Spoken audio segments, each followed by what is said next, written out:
One of the caveats that I do have some personal information that I did get personally involved in was some information that had to do with the Stargates and Looking Glass, and more specifically the 2012 problem with those projects. The popular opinion of what's out there right now is that the project was shut down because there was a problem when we approached 2012. I've heard it described a number of ways, but to my knowledge, the problem is that the timelines converge on that point in time. And when you know enough about the Stargate projects and the Looking Glass project to know how string theory works and how the possibility of possibilities works and how making one choice over here doesn't necessarily mean that the other choice couldn't exist at the same time. But once you get your brain wrapped around this subject, you find out that at the end of 2012, in an easy way to put it, the choices that we make become less and less consequential to the future. And eventually we're pushed into this bottleneck of time, no matter which choice we make. And that's important to the people that had access to Looking Glass because they would use Looking Glass knowing the choices that they would make and the future would pop up. The big mistake was coming up with the possibility of future. And when we started using a computer to say, well, if we make this choice, it's 79% possible that this scenario happens, and 23% are possible, or whatever, I'm using round numbers, that this scenario would happen. The understanding at the time was that was realistic. However, if you go down the road further and free will continues to exercise itself on this game, that 79% possibility sometimes changes very, very fast. But if you look at the situation in a point of time, it seems very realistic that that's the greatest possibility. What happened was people, very smart people, began to figure out that something big was coming up.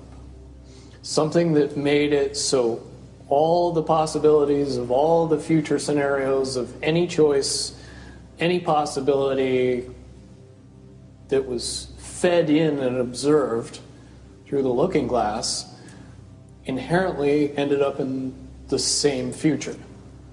And no decision, no possibility changed past a certain point. That's the big secret.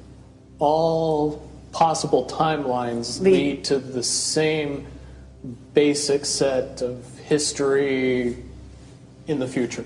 That is what sends everybody that has all of the information, that knows everything, into a blind panic. The people that know everything about Looking Glass, that have gotten all the reports and all the information, the elites of the world, probably figured out that that was the end of the game. And nothing could be manipulated beyond that point. When I was in the military, it would have been before '97 when I got in trouble. One of my particular areas that I was amazingly intuitive about is problem solving / mission planning, or more specifically, taking a bad mission and fixing it. Certainly knowing how string theory and possible futures works makes it so you can work your mind very quickly to see the reality of what's happening and decide what decisions need to be made to change it for a particular outcome. At a certain point, after they're done hearing the computer tell them this is what's going to happen over and over and over and over again, all they become focused on is how do we fix it? What I do know is that I was called in and asked to solve this problem, this timeline contraction problem.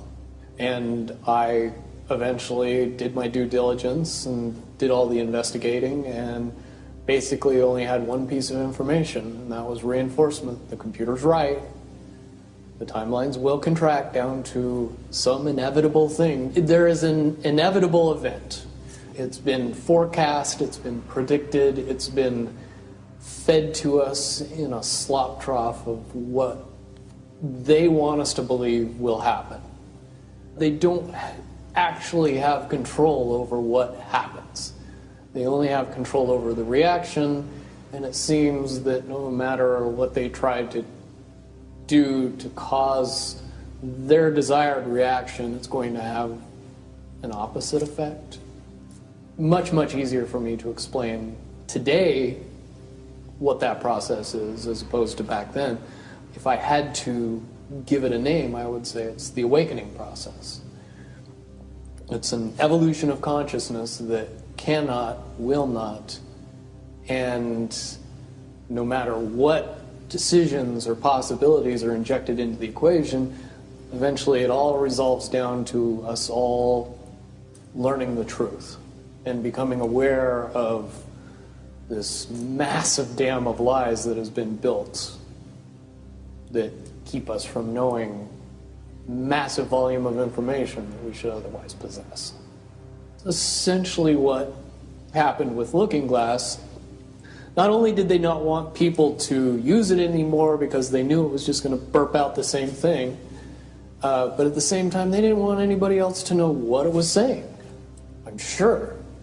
Because that information was of a monumental concern when I was in the military about how to prevent this inevitability. Now, at first I thought it was end of the world. Now I see end of the world as end of their world. The biggest cherry on top of all this conversation would be a synopsis to say that if I could convince everybody out there that for all intents and purposes, what we believe to be true eventually becomes true. If somebody convinces us that a major disaster is going to happen in the very near future, a major disaster happens in the very near future. If we don't buy into that fear and accept that there's really nothing that we know is going to happen, and accept of whatever happens, that makes the convergence of the timelines happen as naturally as possible. Any attempts to try to go away from this one inevitable conclusion, I again see as a new beginning, an end of this reality, the beginning of something that we can't even possibly understand based on the level of our beliefs currently. But when all that information comes flooding out, there's going to be no denying what's true and what's a lie or what's illusion. Basically what we're experiencing right now is two master chess players sitting at the board. And one of them looks down at the board and sees that he's in checkmate in 7 moves. And he looks across at his opponent and he knows that his opponent sees it too. So there's no getting out of it. So at this point, the loser can only prolong the game. Both players know the game is over.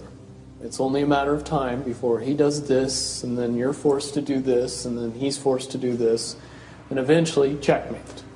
We, as a race, if we could understand that the game is over, that based on the rules of the game, the bad guys have already lost, the good guys have already won.